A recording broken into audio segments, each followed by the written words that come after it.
Қалай, бүгін не істейін деп жатсыз? Бүгін бізде жаңа оқушылардан алған рационал теңдеулер туралы өтетін боламыз. Так, жігіттер, не мынау эмоция қосып ойнасыңдаршы, эмоция қосып. Бүгін кешке рационал теңдеулер туралы видео шығатын болады деп айту керек қой. 15-ші дубль, 27-ші кадр. Сонымен ағай, бүгін кешке рационал теңдеулерге байланысты видео шығады дейсіз ба? Ой, кешірім сұраймын. Хабарласпа дедім саған, хабарласып, бүгін кешке бос емес, бүгін кешке рационал теңдеулерге арналған видео шығады. Хабарласпа, давай. Сәлем балалар, сіздермен бірге ағаларыңыз Джой. Бүгінгі рационал теңдеулермен enjoy деп отыра бүгінгі тақырыпты бірден баса кетейік. Бүгінгі тақырыбымыз рационал теңдеулер, квадрат теңдеулерге келтірілетін мәтінді есептер. Ең алдымен тақырыпты бастамас бұрын несеміз, алдыңғы тақырыптарды еске түсіру уақыт. Алдыңғы тақырыпта не өттік? Біз квадрат теңдеулерін шығару жолдарын өттік. Яғни дискриминантты қалай шешеміз, виетті қалай қолданамыз және де квадрат теңдеу қасиеттерін өттік. Енді бүгінгі біздің тақырыпта рационал теңдеулер туралы өтеміз. Ең бірінші рационал теңдеулер не екенін біліп алайық. Рационал сандар дегеніміз не? Рационал сандар дегеніміз, мысалға мына жақта мен көрсетіп қойғам, яғни а бөлінген б форматындағы сандар. Яғни 2-ден 1, 3-тен 7, 10-нан 1 деген сандар, ол бізде рационал сандар деп аталады. Яғни біздегі бөлшек сандар. Бірақ міндетті түрде шатаспаймыз оқушылар. Ол иррационал сандар деген нәрсе бар, иррационал сандар деген бұл түбір астындағы сандар. Мысалға, түбір астында 3 дәрежелі түбір астындағы 8, 5 дәрежелі түбір астындағы 100.000 деген секілді. Осындай түбір астындағы сандарды біз иррационал сандар деп айтамыз, ал рационал сандар ол біздегі бөлшек сандар. Енді рационал теңдеу дегеніміз, мысалға, теңдеудің ішінде бізде бөлшек теңдеулер кездессе, ол рационал теңдеу деп аталынады. Мысалға, мына жақтағы 1 бөлінген x, 1 қосылған y бөлінген 2, немесе z-тің квадраты бөлінген 4. Міндетті түрде рационал теңдеуде бөлшектің бөлімінде немесе алымында бізде белгісіз айнымалы болу қажет. Сол кезде ғана бізде рационал теңдеудің жаңағыдай қасиеті орындалады екен. Енді біздің келесі тақырыбымыз ол квадраттық теңдеулерге келтірілетін мәтінді есептер. Ол нені білдіреді? Біздегі жалпы кез келген мәтінді есепті квадраттық теңдеулерді қолдану арқылы есептің жауабын табу. Енді бізде мына жерде мысал есеп бар. Бассейнде 2 құбыр толтырады екен. Бірінші құбыр мына жақта x сағатта толтырады. Екінші құбыр ол жақтан 3 сағатқа жылдамырақ толтырады дейді. 3 сағатқа жылдамырақ толтырады. 3 сағатқа жылдамырақ. Екі құбыр бірге қосылып, яғни бірге 2 сағатта толтырады екен бассейнді. Бассейнді бірінші құбыр қанша уақытта толтырады? Қараңыздар. Бірінші бассейн 1 бөлінген x сағатта толтырса, екінші бассейн оған 1 бөлінген x минус 3 сағат. Ол қалай? Мысалға, мынау бассейн 4 сағатта толтыратын болса, жалғыз өзі мынау 1 сағатта толтырады деген сияқты. Сол үшін жақта x минус 3 деген болады. Тең болады. Қанша болады? Екеуі қосылып 2 сағатта толтырса 1 бөлінген 2 болады екен. Енді мына жақта біз ортақ бөлім береміз. Міндетті түрде кез келген рационал теңдеулерді шығаратын кезде біз бір-біріне ортақ бөлім беру арқылы жалпы x-ның мәндерін табамыз. Мынаған біздің бірінші бөлшекке неден береміз? x минус 3-тен береміз, x минус 3. Екінші бөлшекке біз x-тан береміз. Кеттік, мына жақтан бірінші x бірге өткен кезде, одан кейін азайту, x минус 3, то есть x минус 3-ті бірге өткен кезде қосамын x-ға. Одан кейін бөлімінде x-тің квадраты минус 3x болады. Тең болады 1 бөлінген 2-ге. Енді мына жақта x минус 3 плюс x болса 2x болады. 2x-ті былай пропорция жасаймыз. Білесіздер ғой, мына жақтан бөлшектің алымы мен бөлімін, бөлім мен алымын көбейтеміз. Сол кезде мына жақта 2x болады, 2x-ті 2 өткен кезде 4x болады. 4x болады, минус 3-ті 2 өткен кезде минус 6 болады. Тең болады, x квадрат минус 3x-ті 1-ге көбейткен кезде өзі жазылады, x квадрат минус 3x. Енді бөлшектің сол жағын оң жағына қарай өткізейік. Сол кезде x-тің квадраты минус 3x минус 4x болса, минус 7x болады. Және минус 6 былай қарай өтеді, плюс 6 болып өтеді. Тең 0 болады. Енді дискриминанттың формуласын қолданамыз, яғни d тең b квадрат минус 4a-сы болады. Мына жақтағы бізде b-ның орнына не тұр? 7 тұр. Яғни дискриминант деп жазайық. 7-ның квадраты 49, азайтылған 4 көбейтілген 1 көбейтілген 6 болады екен. Яғни мынау біздегі 24 болады. 49-дан 24-ті азайтатын болса, бізде түбір астында 25, ол біздегі 5 деген жауап болады екен. Так, енді мына жерден дискриминант x1 мен x2-ні табу керек болады. x1 мен x2-ні табу үшін мына жерде 7, яғни біздегі мына 7, потом азайтамын. Қосылған немесе азайтылған біздегі 5 болады. Бөлімінде 2a болады, ол бірдің x-тің алдында коэффициент бар, демек бөлімінде жай ғана 2 деген болады екен. Енді қосқан кезде 12, 12-ні 2 кезде 6 болады. Бірінші жауабы, ал екінші жауабы бізде азайтқан кезде 7-ден 5 азайтқан кезде 2 болады, 2-ні 2-ге бөлген кезде 1 болады екен. Яғни бізде 2 жауап бар, 6 және 1-ні. x1 тең 6 және x2 тең 1 деген жауап болады екен. Енді қараңыздар, бізде мына жақта x-ті таптық. Қараңыздар, бірінші құбыр 6 сағатта толтырса, x бірінші құбыр 6 сағатта толтырса, x екінші құбыр қанша сағатта толтырады? 3 сағатта толтырады. Енді екінші жауапты салыстыру керек. Егер x бірінші құбыр мына жақта 1 сағатта толтырса, екінші құбыр бізде -2 сағатта толтырады деген мағына болмайды. Сондықтан біздің жауабымыз қалай болады? Бірінші құбыр 6 сағатта толтырады, екінші құбыр 3 сағатта толтырады екен. Иә? Осылайша біз жалпы есептің жауабын тапсақ болады екен. Так, балалар, біз енді бассейндегі екі құбыр туралы есепті шығарып бітірдік. Бұл жалпы біздегі А деңгейіндегі есеп. Келесі біздің Б деңгейіндегі есепке көшейік. Ол мысалға 1 бөлінген А қосылған 1 бөлінген А плюс X және 1 бөлінген 2 А қосылған 2 X тең 0 деген есепті шығарайық бірге. Ең алдымен не істейміз? Әрине ортақ бөлім береміз. Ол ортақ бөлім беретін болсақ, бірінші деңгейге А қосылған X-тан және А плюс 2X-тан береміз. Екінші деңгейге А плюс 2X көбейтілген А, иә. Үшінші деңгейге беріледі. Ол бізде А көбейтілген А қосылған X көбейтілген А, иә. Яғни бәріне бір-бірден беріп шығамыз. Енді асын біз былайша жасау керекпіз, иә. Ұзын бөлшексіз алайық бірінші. Мына жақта бірінші А қосылған X, А қосылған 2X қосамыз. А қосылған 2X, оған көбейтеміз А-ны, және қосамыз А көбейтілген А қосылған X. Яғни біз барлығын бөлшегін жоғарысына жазып шықтық. Енді бөлім көбейтейік. А бәрін бір-біріне көбейтейік. А қосылған X көбейтілген А қосылған 2X тең 0. Енді алымын көбейтіп шығайық. Мына жақта мысалға былай көбейтеміз ғой, не? А-ны А-ға және А-ны 2X-ға деген секілді. А-ның квадраты қосылған А-ны 2X-ге көбейтсек 2AX және X-ға көбейтсек AX болады. Қосылған кезде 3AX болады екен. Және де қосамыз 2X-тің квадраты. Мына жерде тағы да сондай болады, яғни А-ның квадраты қосылған 2AX.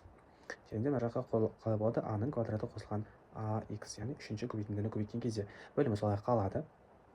Бөлімі яғни А көбейтілген А қосылған X көбейтілген А қосылған 2X тең 0 болады екен.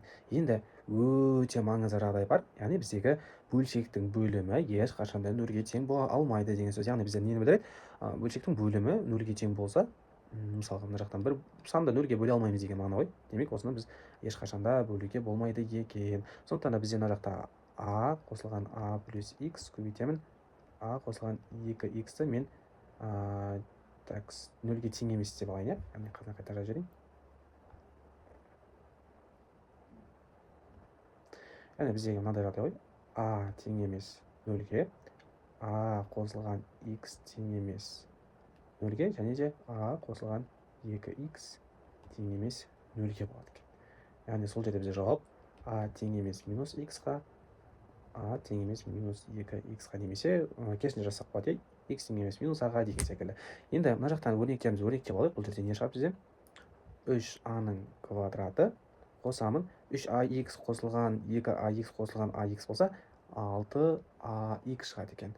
Оған қосамын 2X квадрат болды, иә? X квадраттан 2X-тің квадраты тең бізден 0 болады екен. Яғни бөлшектің алымын 0-ге теңестіреміз. Енді біздегі бұл жердегі мақсат мына жақта 2X квадрат алдына шығарып жіберейік. 2X-тің квадраты қосылған 6AX қосылған 3A-ның квадраты тең 0. Қараңыздар, бізде X квадрат деген теңдеу арқылы дискриминант алсақ болады. Мына жақта А-ға қарамай. Аны біз коэффициент ретінде аламыз. Сол кезде біздің дискриминантымыз тең болады. 6А-ның квадраты қалай болады? Ол 36А-ның квадраты. Азайту, себебі мына жақтан минус плюс тұр. Азайту 4 көбейтілген 2 көбейтілген 3А-ның квадраты. Барлығы түбір астында болады. Яғни барлығы түбір астында. Сол кезде 36-тан азайтамын. 4 2 8, 8 24. Яғни 36 квадраттан 24 квадратты азайтатын болсақ, 12 түбір астында 12А қалады екен. Яғни ол біздегі 4 көбейтілген 3 деп ашайық. 12-ні 4 көбейтілген 3 деп алсақ, 4-тен түбірден астынан 2 шығады екен. Демек, 2А түбір астында 3 деген жауап шығады екен. Енді мына жақта x1 мен x2-ның мәнін табу ғана қалды бізде.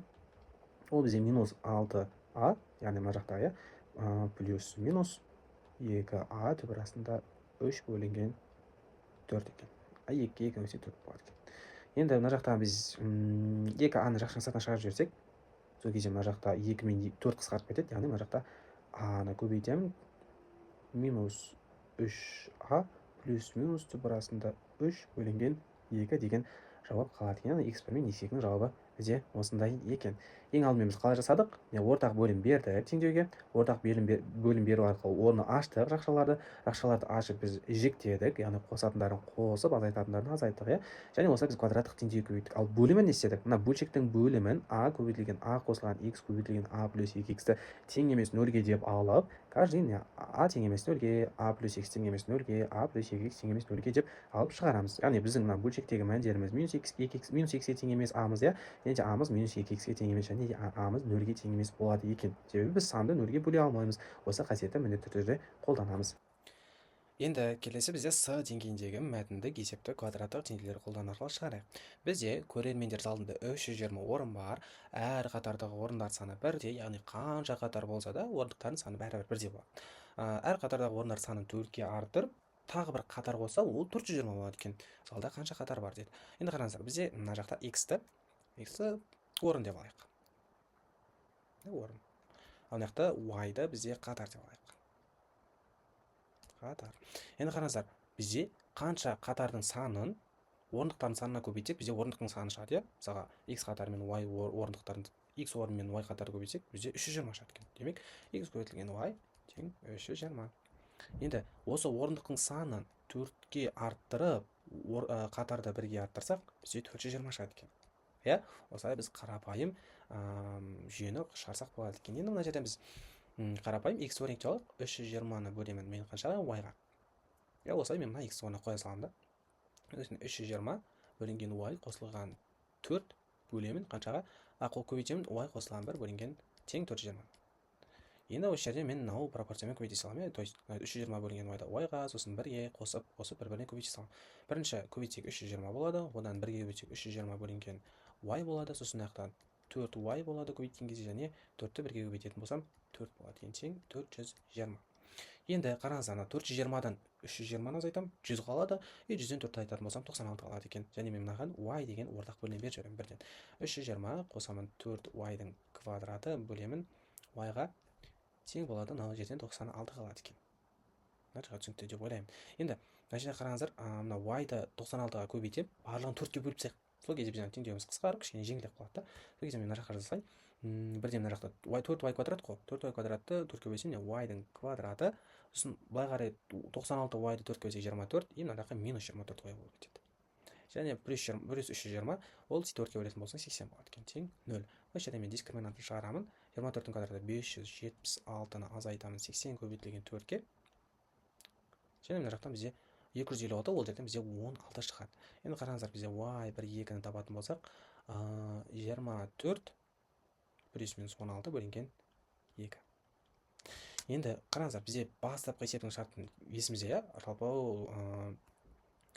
мына жерде y1-дің қанша болады? Мынаяқтан бірінші жауап бізде 40 болады. Екінші жауап бізде бірінші жауап 40, екінші жауап бізде 24 16 8, и 8-ден 2-ке бөлсек бізде 4 болады екен. Бізде мына жерде 40 деген жауап және 20 деген жауап. Кешірім сұраймын. Бізде мына 24 16 өзі 40, 42-ке бөлеміз, сол кезде 20 деген қалады. Екінші жауап бізде 4 деген жауап болады екен. Енді қарайық. Бұл біздегі y-дың мәні, яғни мына жердегі y-дың мәні. Енді x-ті табайық. X көбейтілген 20 тең 320 болатын болса, бізде x-іміз қанша болады? Мына 20-ны 320 бөлсек 16 болады екен. Демек, бастапқыда бізде 16 орын болған, және 20 қатар болған. Енді мына 16-ға 4-ті қосайық, 20 болады. Көбейтемін, мына 20-ға 1-де бөлсек 20 болады. Енді көбейтсең 420 шығады екен. Демек, мына орындыққа 4-тен қостық, қатарға 1-ден қостық 420, қоспай тұрып екеуі 320 болды, иә? Демек, залда қанша қатар бар дейді. Демек, қатардың саны қанша екен? 20 екен. Енді келесі бізде жаттығулар. Мен сіздерге арнайы Б және С деңгейінен арнап есептер дайындап қойдым. Б деңгейінде қалай жасаймыз? Б деңгейіне ортақ бөлім береміз. Одан кейін бір-біріне теңестіреміз. Пропорция жасап, жаңа x-тарды табамыз. Мен бұл есепті шығарып көрсеттім, екі есепті. Осы қасиеттерді қайталаймыз. Және С деңгейі бұл жерде мәтіндік қасиетті қолданамыз, және ары қарай сіздер үйге осындай есептерді шығарсаңыздар болады. Осымен назарларыңызға рахмет, балалар. Сіздермен бірге болған ағаларыңыз Джой. Келесі үй жұмысын осы менімен бірге enjoy. Және де міндетті түрде каналға тіркеліп қойыңыздар. Каналға тіркеліп, лайк басыңыздар видеоның астына, және де колокольчикті басып қойыңыздар. Келесі видео шықса, сіздерге міндетті түрде ақпарат, яғни уведомление баратын болады. Сау болыңыздар.